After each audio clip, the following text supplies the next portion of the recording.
በስመ አብ ወወልድ ወመንፈስ ቅዱስ አሐዱ አምላክ አሜን።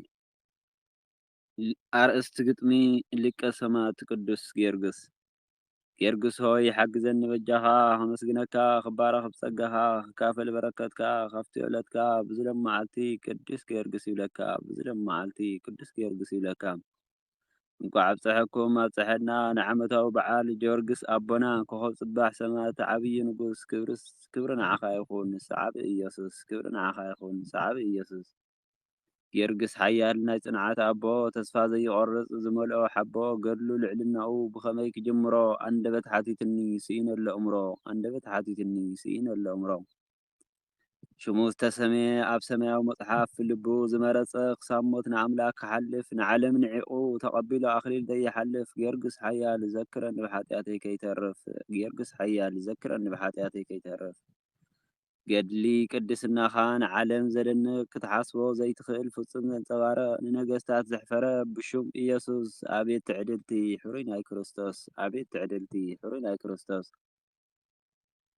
ጊዮርጊስ ጊዮርጊስ ንብል ደቅኻ ንሕና ኣብቱ ዘይሓልፍ ሰማያዊ ክትጽሕፎ ሽምና ብኣኻ ንምሕሰን ክትዓድቀና ምስ ኣምላኽና ትሑትን ለዋህን ዝኾንካ ጊዮርጊስ ኣቦና ትሑትን ለዋህን ዝኾንካ ጊዮርጊስ ኣቦና።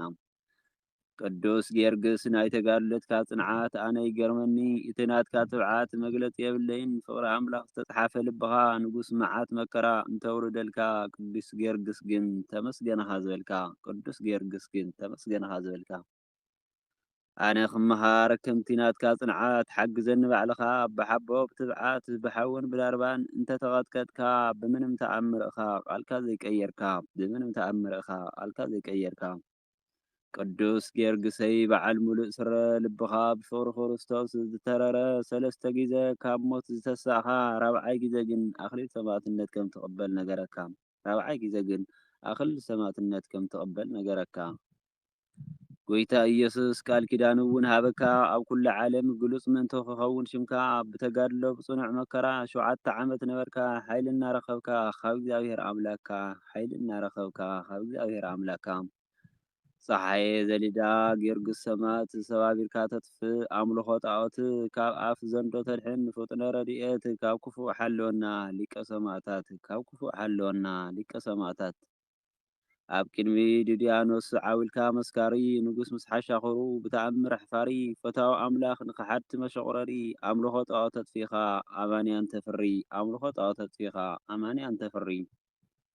መስተንክር ሰራሒ መስተጋድል ኢኻ ክርስትና ከጥፉ ኣብ ውጆም ንዝመፁኻ ደምካ ከፍስሱ ቆራርስዎ ስጋኻ ጊዮርጊስ ሓያል ስዕርካዮም ደጋጊምካ ጊዮርጊስ ሓያል ስዕርካዮም ደጋጊምካ።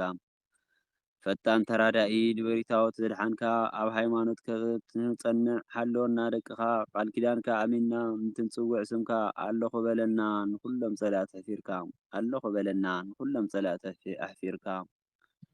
ክንምስክር ንሕና እውን ክርስቶስ ጎይታና ክንስዕቦ ኣሰሩ መስቀልና ኣልዒልና ሓይሉ ይሃበና ከም ጊዮርጊስ ኣቦና ጸጋ ይሂቡ ኣብ እምነትና የጽንዐና ጸጋ ይሂቡ ኣብ እምነትና የጽንዐና። ሰዓብቲ ክርስቶስ ካብ ተባሂልና ተሰማና ሕሸና ምንባር ምስ ክርስቶስ ኣምላኽና ዘይሓልፍ መንግስቱ ሂቡ ብታሕጓስ ከንብረና ፈጣሪ ብምሕረቱ ኣብ መንግስቱ ይኣኻኽበና ፈጣሪ ብምሕረቱ ኣብ መንግስቱ ይኣኻኽበና።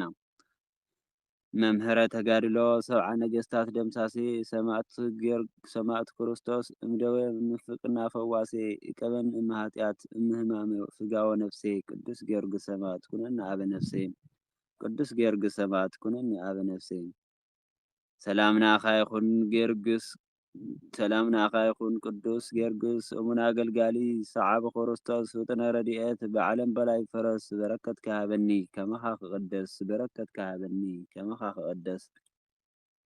ምሳኻ ክዕልል ጭንቀይ ክነግረካ ኩሉ እቲ ዝስምዐኒ ናይ ልበይ ከካፍለካ ሕሰመይ ተርሕቐለይ ጸሎተይ ሰሚዕኻ በዓል ጽኑዕ መትከል ኣይንስኻን ድኻ በዓል ጽኑዕ መትከል ኣይንስኻን ድኻ። ዋልታ ተዋህዶ በዓል ዓብዪ ግርማ ጽላልካ እምብረለይ ንዓይኒ ደካማ ፍጻመይ ክጽብቕ ክኸውን ዱልዱል ናብ ቤትካ ክግስግስ እናበልኩ ዕልል ናብ ቤትካ ክግስግስ እናበልኩ ዕልል። ኮኸበ ልዳ ጽኑዕ ኣብ እምነቱ ኣብ ሓቂ ዝረግጽ ሓሰት ዘይፈቱ ሕሩይ ኣምላኽ ኢኻ መስቀል መቐነቱ ሕሩይ ኣምላኽ ኢኻ መስቀል መቐነቱ።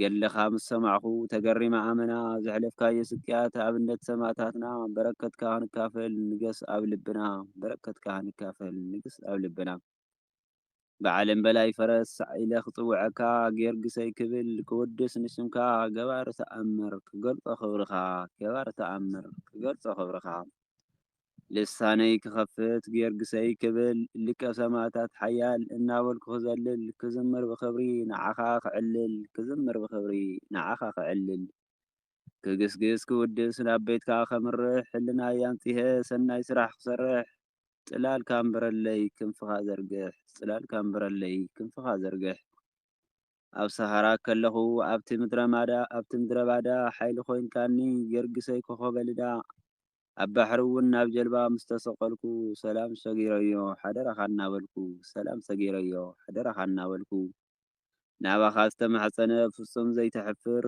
ፍጡነ ረድኤት ገባሪ ተኣምር ተመስገን እናበልኩ ውዕለትካ ከምስክር ተመስገን እናበልኩ ውዕለትካ ከምስክር ብልሳነይ ጥራሕ ክርስቲያን ከይከውን ግብሪ ክሓውሰሉ ጥበብ ንኸውንን ልቦናይ ክፈቶሞ ኩሉ ግዜ ምሳይኩን ኣብ ቤትካ ክነብር ንዓኻ ከመስግን ኣብ ቤትካ ክነብር ንዓኻ ከመስግን ቃል ኪዳን ብዝኣተወልካ ክርስቶስ ጎይታና ካብ መግዛእቲ ሰይጣን መንዚኻ ኣውፅአና ንሕና እውን ብትግሃት ክነቕርበልካ ምስጋና ደስ ኢልና ክንነብር ኣብ ቤቱ ኸቢርና ደስ ኢልና ክንነብር ኣብ ቤቱ ኸቢርና ኣሜን።